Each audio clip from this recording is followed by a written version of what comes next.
Hi friends, તો તમને બતાવી એક ઉપાધિ. આ જો મારી વાઈફે કેટલા મોટા વાળ કર્યા. આટલા મોટા વાળનું કરવાનું હું? એટલા મોટા વાળ હકે ધોતાય 2 કલાક થાય.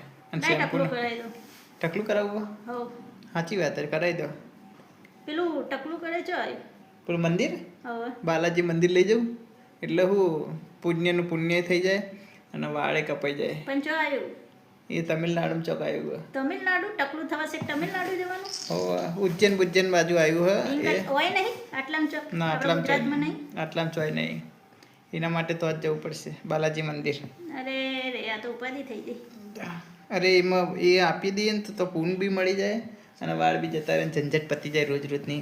અરે પણ આમ ટકલું કરીને ફરે તો લોકો એમ કહે કે ટકલું કરીને ફરે. આપણે બાલાજીમાં આપીને આવ્યા તો કોઈ એમ તો કહે કે ભાઈ માતાજી ભગવાનને આપીને આવ્યા. મારે આવડા વાળ હતા. મને પહેલા વિચાર આવ્યો હતો આપણે 2 જતા રહેત.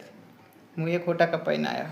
એના કરતાં હું બી તિરુપતિમાં આપી દીધા હોત તો એમ કહે કે 2 જણા જઈને તિરુપતિમાં વાળ આપી દીધા. એ તો બહુ દૂર હોય, આટલામાં હોય તો સારું. આવું રાખવું જોઈએ. ગુજરાતમાં બી બનાવવું પડશે એક આવું.